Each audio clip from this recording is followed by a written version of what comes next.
예, 반갑습니다. 비교과 관련된 것과 이공계 심화 프로그램 관련돼서 소개할 창의과 부장입니다.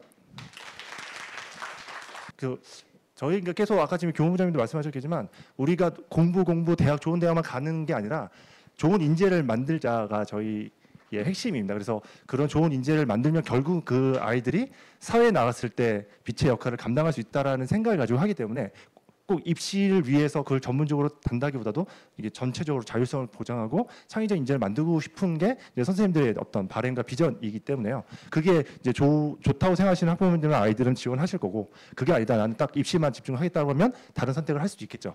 그거는 이제 개인의 선택이니까. 하지만 저희 학교가 추구하는 바는 그렇다라는 생각이 좀 들고요. 그다음에 또 우리 학교에 왔을 때 잘 할 수 있는 아이들을 딱 눈여겨보면 아무래도 자기 주도적으로 뭔가 해내고 계획을 짜서 실행할 수 있는 아이들이 훨씬 잘 맞긴 합니다. 왜냐하면 공부도 해야 되는데 비교과도 엄청 많거든요. 할 게. 그래서 자기가 원하는 만큼만 계획만 잘 짠다면 훨씬 더 많은 걸 할 수 있기 때문에 그런 측면도 한번 고려해 볼 만하다라는 생각이 들고 있습니다. 아이고. 자, 이제 제 소개 잠깐만 하고 하겠습니다. 저는 창의과학 부장으로 지금 3년째 일하고 있고요. AI 에듀테크 선도교사, 과학교육 선도교사 하고 있고, 과학진로 컨설턴트로 몇 년 동안. 아이고, 오이구야. 왜 이럴까요?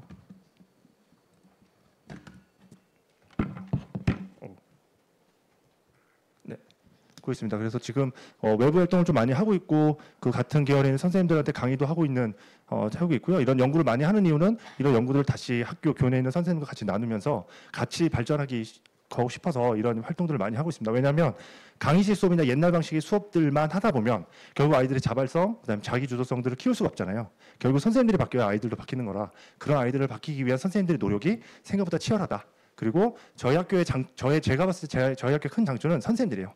선생님들이 인력풀이 좋고 그 선생님들 서로 연대하고 존중하는 문화가 잘 되어 있습니다. 그런 문화가 아이들을 상대할 때도 아이들도 인격적으로 대하려고 굉장히 노력을 하고 있거든요. 그게 제가 볼 때 가장 큰 장점이 아닌가라는 생각이 들어서 잠깐 말씀을 드렸습니다. 예, 그럼 계속 가도록 하겠습니다. 예, 목차입니다. 동아리 소개 간단히 하고 진로 심화 스터디, 하유니브 학술제, 그다음에 페임 시스템과 이공기 심화 프로그램, 이런 과정으로 말씀을 드리도록 하겠습니다. 예, 저희 학교 동아리인데요. 상설 동아리가 총 71개 정도 운영을 하고 있고요. 이 상설 동아리 안에서 이제 면접으로 선발되는 게 있고 온라인 신청한 두 가지 정도가 있습니다. 그래서 보통은 면접으로 선발된 그 동아리들이 이제 많은 활동들을 하고 있는, 그래서 미리미리 아이들이 면접을 보고 선발이 되는 것이라고 생각하면 되고요. 일반 동아리 같은 경우는 이제 온라인 신청을 받아서 일주일에 한 번만 딱 이렇게 동아리 활동을 하고요. 상설은 이제 주중에도 계속 모여서 방과 후에도 할 수 있는 그런 동아리라고 생각하시면 되겠습니다. 과학 동아리는 다 상설이고요. 다 같이 주중에 계속 모여서 하고 있습니다. 네, 두 번째입니다. 진로 심화 스터디인데요. 이거는 동아리와 별도로 학생들이 자신의 진로와 맞는 아이들을 스터디 그룹을 모아서 1년 동안 꾸준하게 그 진로에 대해서 탐구하고 연구하고 그 방향성을 제시하는 부분이고요. 거기에 이제 지도교사도 같이 컨택을 해서 이렇게 그룹 스터디를 또 하는, 그래서 동아리하고 또 별도로 또 자기네끼리 모여서 같이 진로를 탐구하는 팀이고요. 들어오시면 알겠지만 동아리를 지원했는데 면접 때 떨어질 수도 있잖아요. 그럴 경우에 이렇게 진심으로 또 모여서 이렇게 또 그걸 보충하는 식으로 더 하기도 합니다. 보통은 한 팀당 4-5명 정도의 팀을 짜고 지금 신청을 받고 1, 2, 3학년 같이 운영을 하고 있습니다. 여기서 퀴즈 하나 내도록 할게요. 전체 진심 비트는 몇 명 정도 될까요? 대충. 한 팀에 4명 정도 되는데 4명? 5명? 한 몇 팀 정도 될까요? 1, 2, 3학년 합치면. 저희 부서에서 운영하는 거라 몇 팀 정도 될 것 같습니까? 대충. 몇 팀이요? 15팀? 그보다 조금 더 많습니다. 17? 저희 동아리 수가 70개 정도 되죠. 진심팀이 125개입니다. 네. 1학년 때 한 50개 팀, 2학년 한 50개 팀, 3학년이 한 25개 팀 정도? 예, 그거를 저희 부서가 다 합니다. 너무 힘들어요. 관리하기가. 네, 하지만 아이들이 그렇게 자발적으로 뭔가 할 수 있고 그거에 대해서 지도교사가 계속 피드백을 주고 저희가 그 피드백을 받는데 또 검사하고 그런 식으로 돌아가서 동아리에서 못했던 부분들을 이렇게 진심으로 또 메꾸기 때문에 여기도 자기 주도성과 창의성, 그다음에 의사소통력 이런 것들을 같이 개발을 할 수가 있다는 거죠. 그렇게 좀 이해하시면 좋을 것 같습니다. 그래서 그것이 계속해서 매달 이렇게 활동 계획을 짜고 그걸 홈페이지로 올리고 그것들 나중에 숭실 학술제로 연동해서 소논문을 쓰고 그렇게 연동해서 하고 있습니다. 예, 그래서 125개 팀을 저희가 다 관리하기 힘들잖아요. 그래서 제가 어떻게 했냐면 그 팀마다 다 전부 다 홈페이지로 올리라고 했어요. 홈페이지를 개설해서 자기가 한 달에 한 번씩 자기 했던 활동들을 데이터베이스화 시켜서 이렇게 올리고 저희가 이걸 다 컨트롤하는 걸로 바꿨습니다. 그랬더니 애들도 이게 남으면 1, 2, 3학년 누적되겠죠, 데이터베이스가. 그 누적된 걸 가지고 나중에 면접 지도까지 가게 되는 걸로. 왜냐하면 종이는 사라지니까, 그렇죠? 그러니까 이렇게 데이터베이스화 시켜서 이런 식으로 올리고요. 이런 것들 다 모으면 나중에 면접 지도할 때도 포트폴리오나 여러 가지로 다 가능성이 있겠죠. 그래서 이렇게 지금 운영을 하고 있습니다. 네, 세 번째입니다. 하이 유니브인데요. 고교대학 연계 프로그램으로 해서 저희 학교에서 오래전부터 여름방학 8월 달에 한 20개 강좌로 대학교 교수님들 모시고 강의를 듣고 또는 실험이나 이런 것도 직접 참여해서 할 수 있는 중점 프로그램이고요. 보통 이과 계열은 저희가 직접 컨택을 해서 섭외하는 분들이고 문과 쪽은 숭실대하고 MOE를 체결해서 숭실대에서 교수님들이 직접 오셔서 하기도 합니다. 요즘에는 이것들이 좀 많이 알려져서 이제 교육청에서 고교대 연계 프로그램이라는 것들을 신청을 하고 이제 공문이 옵니다. 근데 그 개설된 교수님들 강의 수와 지원하는 그 학교에 그 매칭하는 것이 거의 한두 개밖에 안 돼요. 그렇죠? 근데 저희는 여름방학에 20개의 강좌를 들을 수 있으니까 엄청나게 큰 이득이겠죠. 그런 게 우리의 학교의 장점이다라고 보시면 되겠습니다. 그래서 실제로 이번 8월에 했던 건데요. 이렇게 생명과학 실험, 이거는 생명과학 실험 고대 가서 합니다. 기초과학연구소에서 직접 고대 가서 하루짜리로 하고 있고요. 그다음 환경과학, 환경공학, 화학 실험 여기서 또 하루 종일 하고 있고요. 그다음에 반도체 개론, 아두이노 실험 설계도 실험 계속 하고 있고요. 언어 AI 쪽도 하고 UAM, 그다음에 뭐 위성 발자체, 신소재, 뇌과학, AI 이런 식으로 다 지금 열심히 애들이 듣고 있고요. 예, 문과 쪽은 이렇게 해서 여러 가지 다양한 주제로 지금 진행을 하였습니다. 자, 밑에 있는 거 이게 볼드로 되어 있는 것과 고교대 연계 프로그램에 있던 것도 붙여서 같이 했습니다. 그래서 총 23개가 된 거죠. 여기에서 아이들의 만족도가 굉장히 높다는 걸 확인할 수 있었습니다. 네, 그래서 그 장면들이고요. 이렇게 여기 고대 기초과학연구소 쪽 가지고 한 거고요. 여기 화학 실험도 하고요. 이렇게 되고 있습니다. 네 번째는 숭실학술제입니다. 올해는 11월 말에 할 예정인데요. 보통 2학년들 진심스 아이들이 1년 동안 쭉 연구 개발했던 것들 가지고 논문을 써서 2학년 말에 이렇게 학술제에서 발표하는, 그래서 소논문을 발표하는 형식으로 저희가 지금 연구를 하고 있고요. 보통 2학년들이 어느 정도 배운 것도 많고 성장한 내용이 있기 때문에 이런 것들로 이제 자기 글쓰기까지, 소논문 글쓰기까지 하면 아이들이 많은 것들을 또 배우는 시간이긴 합니다. 그래서 애들이 이걸 하면 매우 좋아하고, 그 대신 과정은 너무 힘들어요. 아시다시피 논문 쓴다는 게 쉬운 게 아니잖아요. 그래서 이런 과정들을 잘 하고 있고요. 이 모든 것들은 전부 다 진로, 동아리 세특에 다 연동해서 쓰고 있습니다. 그래서 작년 학술제에서 발표팀이고요. 여기 순위는 1등부터 순서대로 해서 1등 팀부터 쭉 해서 볼 수 있습니다. 논문명을 보시면 되게 기발한 게 많죠.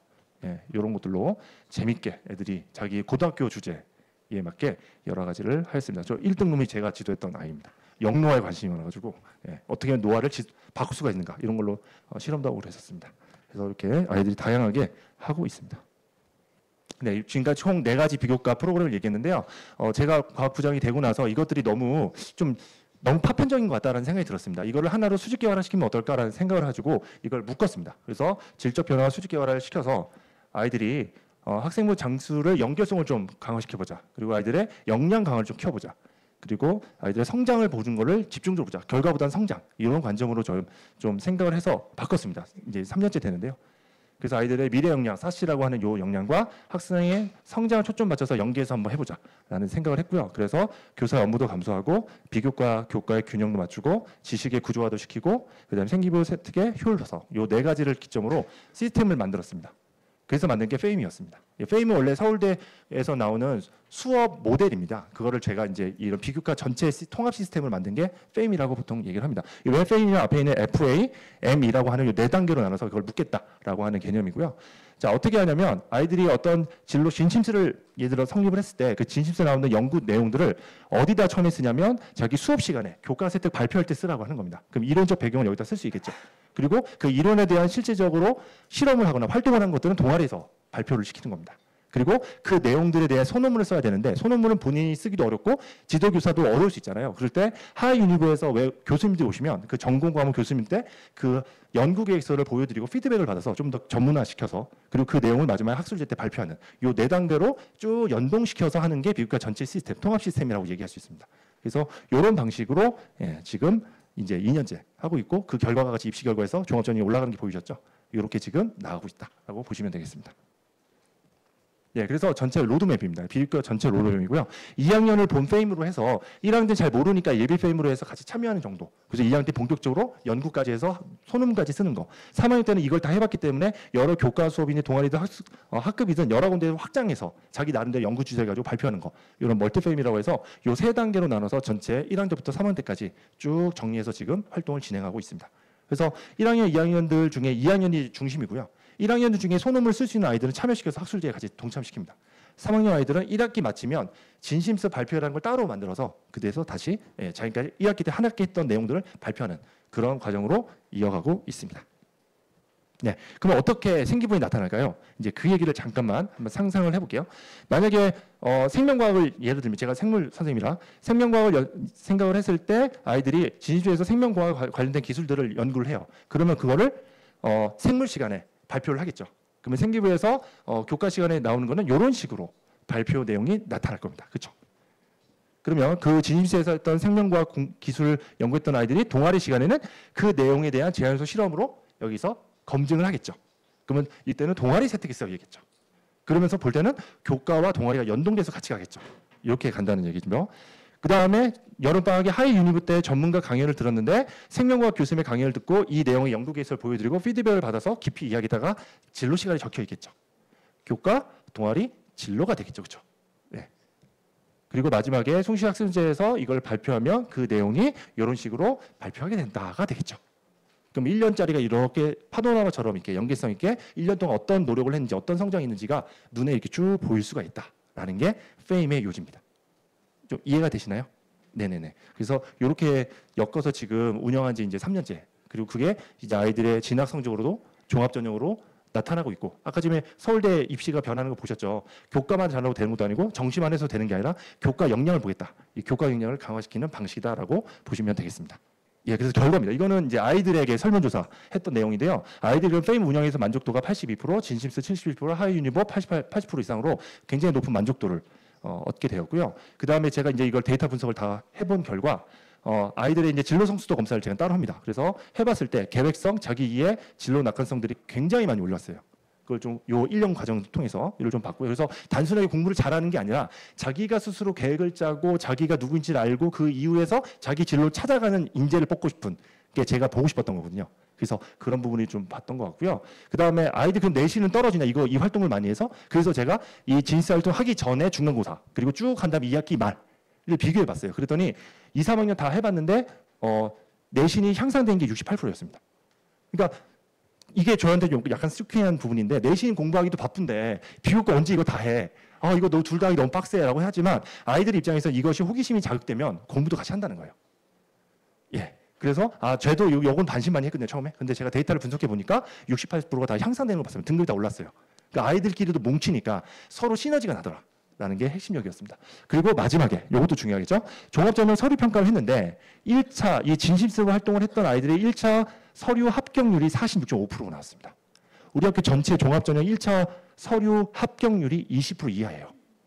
그러니까 전체가 그 정도인데 진심스러운 활동을 하서 종합전형을 지원한 아이들은 46.5%가 1차 합격했다는 거예요. 서류에. 그럼 아이들의 성장 가능성을 보았다는 얘기죠. 예, 그런 개념으로 확인할 수가 있을 것 같습니다. 그래서 이렇게 좀 볼 수 있고요.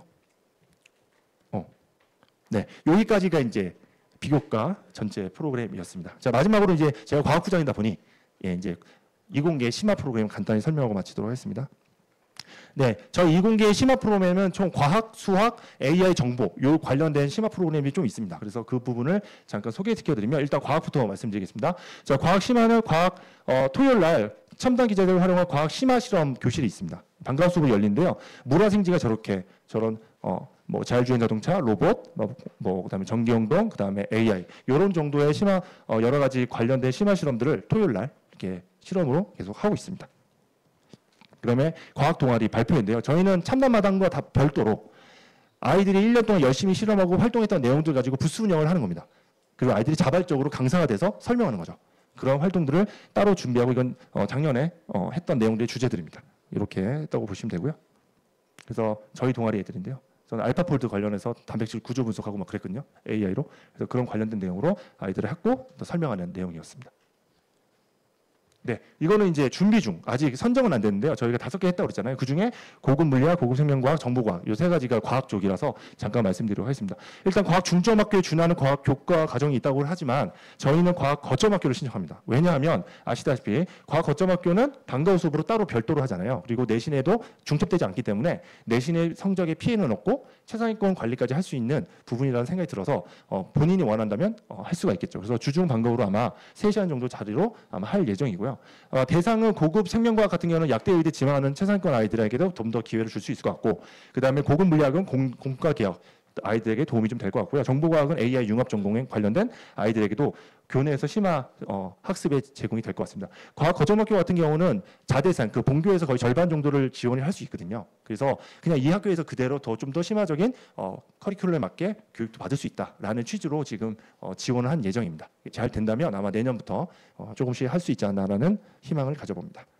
이건 수학인데요. 수학에서도 수학 교과에서도 아이들이 데이터, 빅데이터 이런 것들을 분석하고 그 분석한 내용들로 시각화한 대회를 열고 있습니다. 그래서 단순히 수학을 그냥 문제만 푸는 것이 아니라 그 여러 가지 현안에 대한 문제 해결 능력을 이렇게 데이터적으로 분석하고 그걸 사람들한테 어필하기 위한 시각화 대회를 열어서 매년 이렇게 발표도 하고요. 그 발표 포스도 있고 이걸 가지고 같이 얘기합니다. 그래서 대표적인 작품이 이 작품이죠.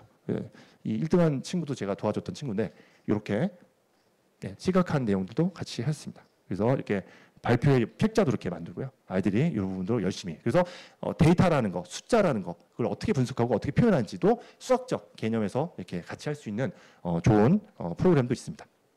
네, AI 정보, 저희 학교가 AI 정보 교육 중심학교라고 했잖아요. 그래서 중심학교 여러 가지 프로그램이 있는데 이건 왜 이렇게 나온지 모르겠는데요. 이건 피지컬 AI 관련된 겁니다. 그래서 아마 5년 후면 이제 전 세계가 이제 계속 가장 집중하는 산업이 피지컬 AI 쪽일 겁니다.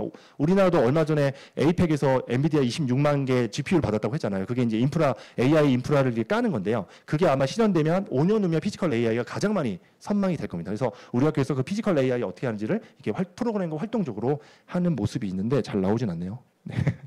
네, 그리고 또한 그 AI 스타트업 교육이라고 해서 아이들이 그냥 AI를 기술적으로 받는 게 아니라 내가 만약 창업한다면 어떻게 할 것인가도 실제로 봐서 1인 기업 이런 것들도 앞으로 많이 유망할 텐데 그런 것들도 실제로 배워보고 참여도 해보는 그런 기업 관련된 프로그램도 같이 진행하고 있습니다. 네, 그리고 AI 진로 특강, 그 다음에 융합교육 진로 진학 이런 것들을 매년 이렇게 하고 있어서요. 아이들이 과학, 수학, AI 정보에 통해서 많은 것들을 얻고 경험할 수 있는, 다 보시는 것처럼 다 체험할 수 있는 프로그램들이잖아요. 그러니까 본인이 원하기만 한다면, 여건만 된다면 자기 진로를 찾아갈 수 있는 자율성과 함께 충분히 역량을 키울 수 있는 프로그램들은 많이 있다라고 자신 있게 말씀드릴 수가 있을 것 같습니다. 네, 오랜 시간 동안 이렇게 들으시라고 수고 많으셨고요. 이걸로 마치도록 하겠습니다. 감사합니다.